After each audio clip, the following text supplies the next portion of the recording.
Она што следува во продолжение на нашата програма е последниот разговор за денес, за ова утро. Секако за разговорот ќе биде задолжена нашата Сузе, а ова утро на гости ни е Билјана Лотеска, психолог во Градинка. Билјана, добро утро. Добро утро. Имате навистина интересна тема во рамките на денешниот ден, светскиот ден за грижа на сопственото здравје. Навистина и јас, ама и Сузе на почеток изненадени дека може да постои депресија кај деца во предучилишна возраст. Јас и гледачите верувам со големо внимание ќе го следиме вашиот разговор. Повелете. Благодарам, Иринче. Официјално добре дојде не за прв пат. Биби, нашата Билјана Лотеска, веќе ја знаете, многу често е тука присутна на теми кои што ја допираат психата и на децата, понекогаш и на возрастните. Еве, лето е период во кој што некако децата се некои на одмор, некои ви се уште во градинките, но сигурна сум дека и вие ги воочувате промените на модерното време. Живееме во 21 век со паметна технологија, со многу информации, меѓутоа за жал депресијата не е присутна само кај возрастните, тука е присутна и кај децата. Од една научна студија изнедов податоци дека дури 10% од децата на возраст од 3 до 17 години имаат анксиозни нарушувања, од кои половина пак имаат и веќе воочена депресија. Иако во минатото мислевме дека депресијата им припаѓа само на возрастните, сепак и децата не се поштедени од истата. Точно така. Убаво е кога постојат и вакви денови како денешниот, кога е грижата за здравјето, па да се потсетиме дека во грижата за целокупното наше здравје и менталното здравје, покрај сите оние здрави навики кои што треба да си ги негуваме, добриот сон, прошетките и физичката активност, менталното здравје е навистина многу важно. А оваа тема е и навистина интересна од еден аспект, затоа што сепак секогаш и се уште си стои тоа дека депресијата се јавува најмногу кај возрастните, потоа кај тинеџерите, меѓутоа навистина треба да се знае дека депресијата постои и во помала возраст. Нема конкретно точно од која возраст ја има во предучилишното воспитание, меѓутоа е застапена. Во последно време и токму ова брзо живење остава траги кај децата и затоа треба навистина да се посветиме и на нив и на она како се чувствуваат тие.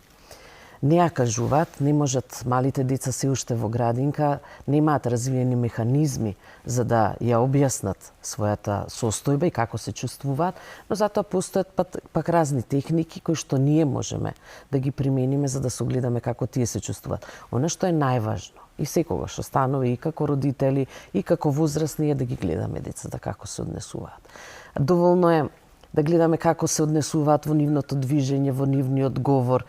Тие нема да ни кажат, нити тинеџерите нема да ни кажат, а па малите деца во градинка уште помалку да ќе кажат јас имам депресија. Или тешко знаат ми е. Да кажат уморен сум. Да. Знаат со својата постапка, со своето движење, кога се безволни, точно, кога се безволни, кога сакаат повеќе да се затвараат во себе, да се повлекуваат, кога не сакаат да комуницираат со нас, тогаш тоа треба да ни биде аларм дека нешто се случува со нив. Ви ги спомена дел од симптомите, но еве вака да додадеме уште некој плюс кој што би можеле да не упатат на тоа дека можеби нашето дете се соочува со некоја форма на депресија. Раздразливост, повремени изливи на бес, кај детето несоодветно, нетипично однесување, страв, кој претходно не сте го забележале, губење интерес за забавни активности, слаб апетит. Точно, губење исто така и на сонот. Да, назадување во тежината, односно ненапредување, проблеми со спиењето. И помалите може да се јави она чувство кога ќе сакаат да се приврзат за возрастниот повеќе.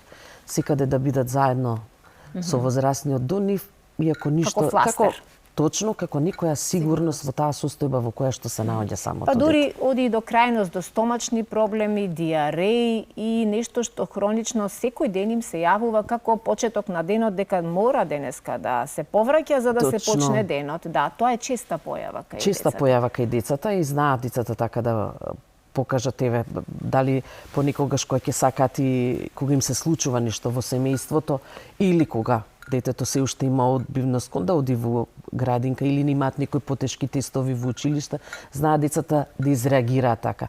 Меѓутоа, она што е важно и што треба да го знаеме е дека не секој стрес и не секоја тага треба веднаш да заклучиме дека се работи за депресија. важно е дека треба да препознаеме доколку некоја состојба кај детето трае подолг период. И ние го забележуваме тоа значи дека треба веќе да побараме и стручна помош. Прво сме ние оние кои што треба да разговараат со сопствените деца. За детето таа состојба на депресија е многу реална и не треба ние да ја занемариме со зборовите ништо не ти ќе помине.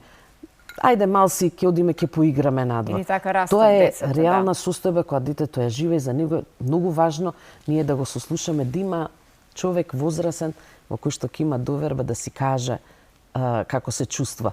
И во ова денешно брзо време не му требаат на детето совршени родители, му треба присутен родител. И во минатото е така, меѓутоа сега потребата за присутен родител кој што ќе биде тука за сопственото дете е многу поизразена и поважна. Се работи во последно време, ви самите гледате дека се работи на многу кампањи, на многу работилници поврзани за менталното здравје.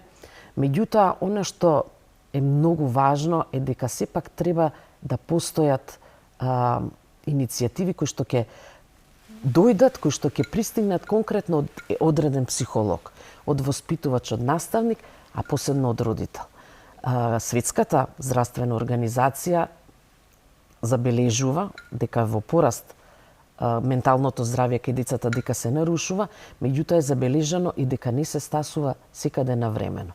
И затоа ние како родители, како возрастни, кога ќе забележиме, не треба да дојдеме до ситуацијата да ескалира.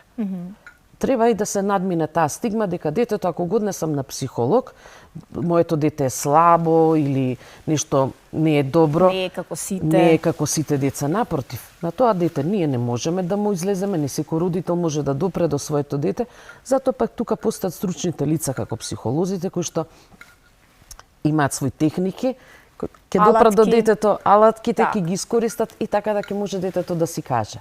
И она што е потребно е едуцирање на родителите. Да, тоа ми се чини дека е најнеопходно. Што се можете вие како психолози да откриете од еден обичен цртеж кој ќе му го дадете на детенцето да нацрта како се чувствува? Многу нешта.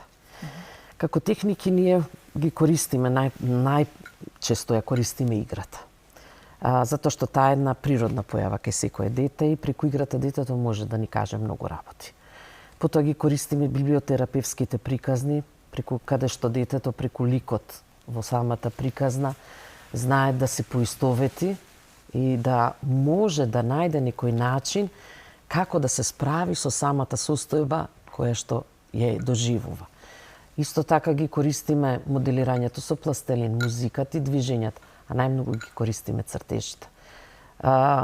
Знаете како ќе остане, ќе кажам конкретен пример, кога нацрта дете на својот лист на едната страна мајката, на другата го нацрта таткото и се нацрта себе си на средината толку мало, кога го прашав што има на неговиот цртеж, рече, тато и мама се караат, тато сака да си оди, нема да живее повеќе со нас. А јас, во тоа а јас, беше скриена сета она болка, сета она неизвестност што ќе се случува со самото дете. И затоа кога се случуваат било какви состојби во семејството и кога ќе забележиме дека кај детето се случува некоја состојба како депресијата, треба да разговараме отворено, точно, на ниво спорема возраста на која што е детето. За да сакаат децата кога ние сме отворени и кога разговараме со нив и да им бидат јасно поставени сите работи за кои што се зборува. Не треба да мудруваме, не треба да филозофираме. Конкретни одговори треба да дадеме и повеќе да слушнеме.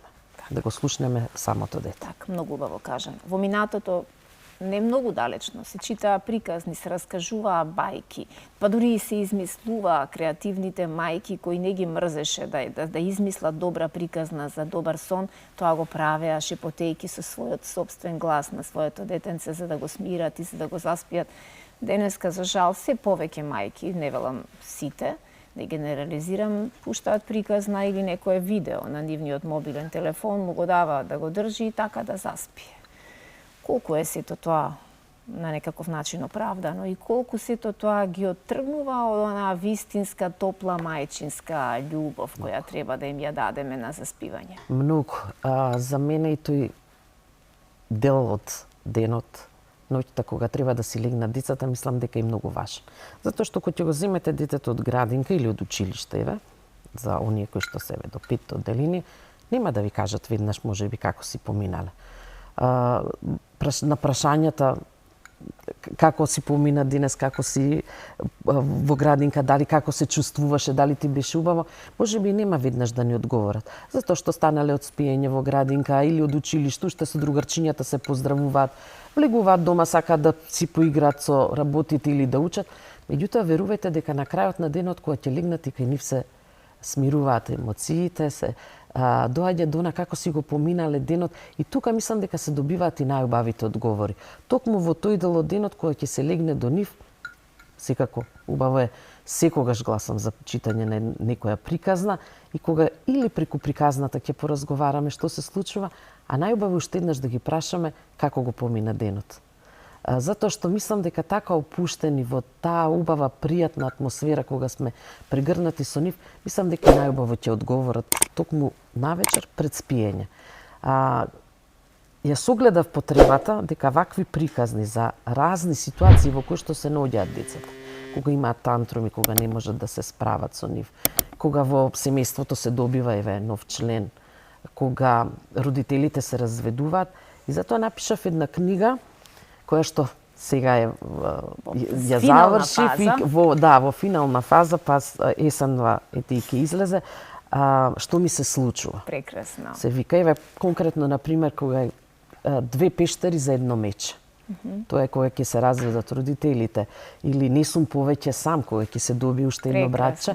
Така да, преку тие приказни, и затоа велам, секогаш треба да им се чита на децата, затоа што во тие ликови, во приказните, тие можат да си ги пронедат и собствените одговори, а и потоа, после приказната, ќе продолжат да разговараат со родителите. Со нетрпение ќе ја чекаме промоцијата на книгата "Што ми се случува", каде и многу родители веројатно ќе најдат одговори на прашањата прекрасни 17 приказни. Браво. Биби, големо благодарам што утрово повторно беше дел од нашата утринска програма. Верувам дека им загатнавме многу содржини на младите родители како да се носат со најубавата улога. Ирена? Ви благодарам и јас за разговорот. Тоа нека биде следна прилика за гостување од септември.